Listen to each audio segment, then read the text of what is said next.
তামুলপুৰ লতিবাৰী আৰু ঢেকীপটাত চোৰৰ উপদ্ৰৱ নিশা চোৰে লুটি নিলে লক্ষাধিক টকাৰ সামগ্ৰী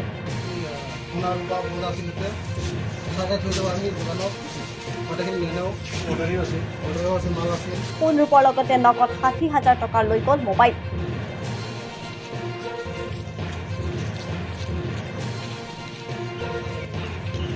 লতিবাৰী যাদৱ দাসৰ সোণৰ অলংকাৰ দোকানৰ পৰা নিলে ৩ লক্ষাধিক টকাৰ সোণ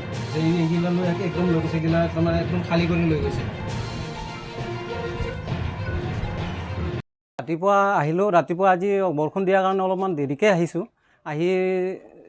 দোকান খুলিলোঁ দোকান খুলি চাকি বন্তি লগাই যেতিয়া তেখেত অলপ দেৰিকৈ আহিলে আহি দোকান খুলিছে খোলাৰ পিছত চালে তেখেতে কয় মোৰ দোকান দেখোন চুৰি হ'ল এতিয়া চুৰি হোৱাৰ পিছত চালোঁ আমিও আহিলোঁ গোটেইবোৰ আহি চালোঁ ইয়াত দোকানত চালোঁ চাই মেলি চালোঁ হয় চুৰি হ'ল পিছৰ দৰ্জাটো ভাঙি সকলোবোৰ বস্তু লৈ গ'ল এতিয়া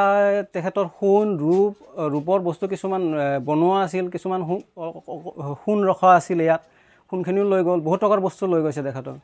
আমাৰতো এতিয়া বহুত আগতে এবাৰ এনেকুৱা হৈছিলে তেতিয়া নিব পৰা নাছিলে এইবাৰ এনেকুৱা হৈছে আমাৰতো চিন্তাই হৈছে যে আমি কেনেকৈ আমি ব্যৱসায়টো কেনেকৈ কৰিম সেই হিচাপে এতিয়া যদি প্ৰশাসনৰ পৰা যদি এটা আমাৰ ইয়াত ডিউটি দিয়া বা উচিত হেৰিটো কৰি দিয়ে যে চুৰটোক ধৰি দিয়ে সেইটো হ'লে আমাৰ ভাল হয় ঢেকীপটাৰ ডিজেন ডেকাৰ মোবাইল দোকানৰ পৰা চোৰে লৈ গ'ল নগদ ৬০,০০০ টকাৰ লগতে বহুকেইটা মোবাইল আৰক্ষী উপস্থিত হৈ চোৰৰ বিৰুদ্ধে অব্যাহত ৰাখিছে সন্ধান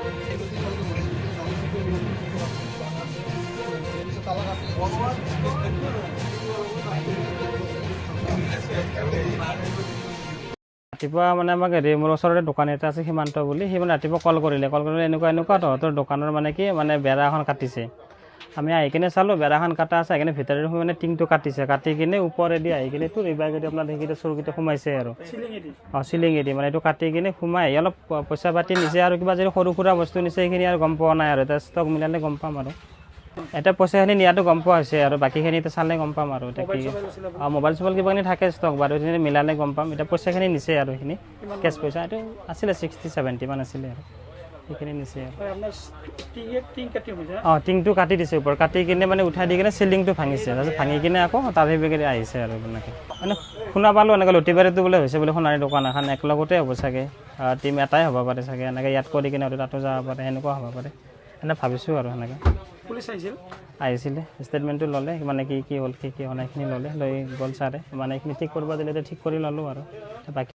আছিলে মানে আৰু সেনেকুৱা মানে ডিউটিৰো ব্যৱস্থা মানে মাজতে আছিলে মাজতে আকৌ ডিউটি দিয়াৰ পিছত আকৌ মানে কি চোৰটোৰো অলপ কমিল আকৌ ডিউটি দিয়াটো বন্ধ হৈ গ'ল